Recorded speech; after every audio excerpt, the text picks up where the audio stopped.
Meus irmãos, nós vamos para o nosso terceiro tópico. Nós vimos então que perdoar a nós mesmos é a primeira coisa que devemos fazer. É pedir perdão, ou seja, ser humilde, pedir perdão quando nos equivocamos. Ah, como saber? Sabemos, é aquela lanterna que se acendeu lá. Aquela lanterna que piscou, nos apontando, você não devia ter feito isso, você devia ter feito aquilo.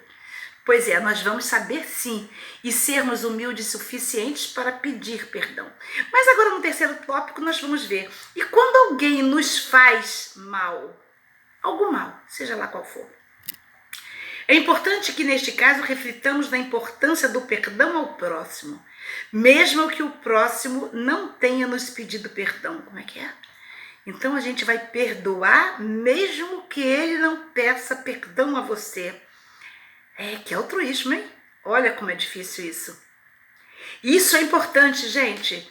Não devemos esperar que o nosso ofensor nos peça perdão. Perdoemos, mesmo que ele não saiba. Isso é misericórdia, isso é caridade, gente, isso é compaixão. Porque aquele que nos ofendeu certamente ou fez por maldade porque é inferior, ou fez por ignorância porque é inferior. Porque quando a gente diz inferior, não quer dizer que nós somos superiores, não. É porque é menor, ou seja, porque é mais infantil, ou seja, porque está galgando ainda degraus mais baixos na linha da evolução do espírito. Por isso ele está abaixo.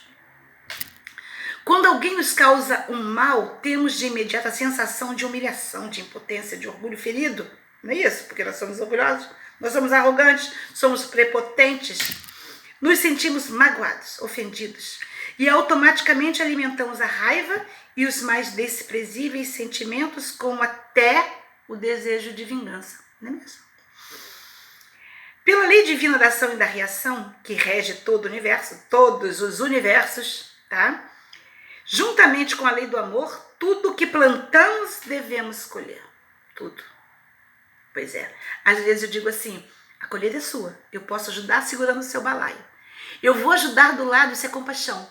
Eu vou ajudar a segurar o balaio, mas você tem que colher a erva que você plantou, a fruta que você plantou, seja doce ou amarga, você vai colher. Cada um colhe a sua. Ninguém colhe a fruta de ninguém.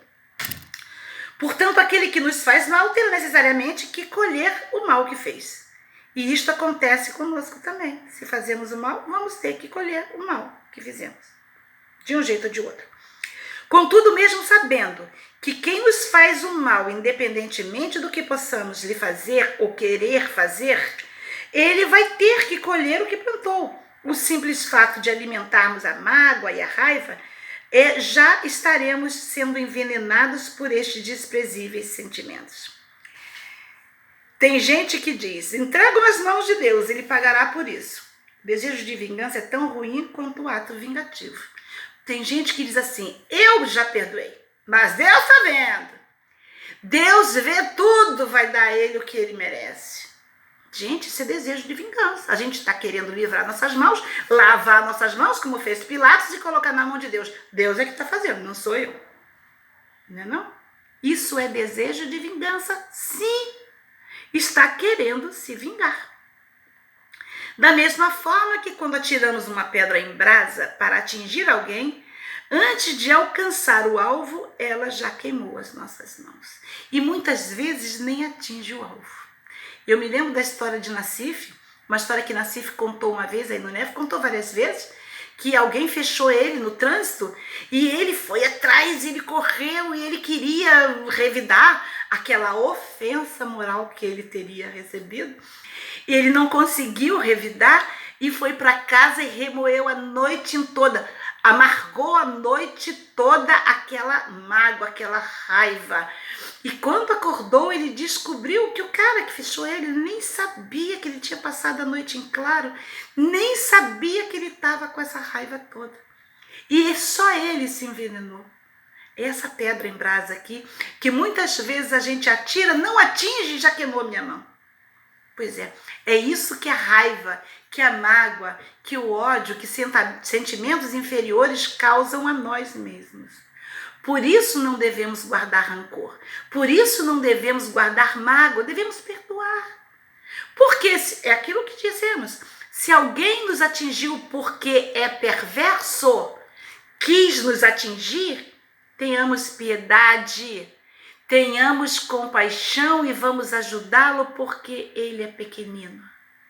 Se alguém nos atingiu, nos fez mal, nos magoou por ignorância, tenhamos compaixão, vamos perdoá-lo porque ele é pequenino.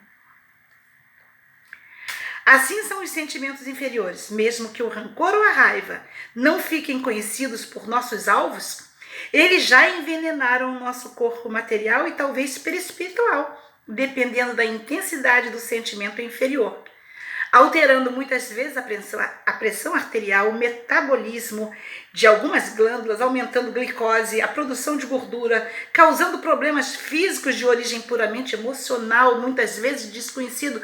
Você chega no médico, o médico não sabe o que é que você tem. Você não tem nada, aparentemente não tem nada e você está doente. Você está enfermo. São venenos secretados por você, pelo seu próprio sistema límbico, por suas próprias glândulas que estão envenenadas pelos seus pensamentos, pelos seus sentimentos inferiores. Vocês sabiam que na medicina já há estudo, inclusive aparelhos de cintilografia, parece, que já identificam esses ódios, esses pensamentos e sentimentos negativos no cérebro, mostrando no hipotálamo, que comanda todo o metabolismo de todo o corpo, regiões que dificultam o comando do hipotálamo no corpo. E esses pequenos pontos que são acusados na cintilografia são causados pela raiva, por um envenenamento do seu próprio sentimento.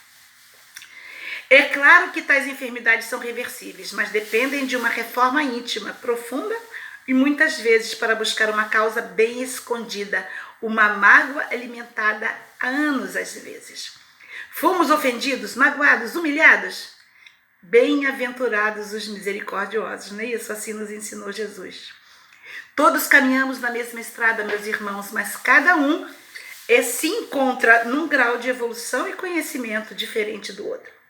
Compreender isso nos permite entender que eles não sabem o que fazem. Lembra o que disse Jesus no Calvário? Perdoa, Pai, eles não sabem o que fazem. É compreender que certamente estão perdoados por Deus, que é infinitamente misericordioso, e que nós não somos mais importantes do que Deus para dizer, eu não perdoo. Quem somos nós se Deus perdoa? Não guardar mágoa, não sentir raiva, não sentir ódio, não querer vingança, perdoar de coração, compreendendo a ignorância de nosso ofensor. Esse é o caminho para uma vida saudável, com energias salutares. Isso é profilaxia, gente. É profilático. Uma profilaxia admitida hoje pela própria medicina, como nós dissemos.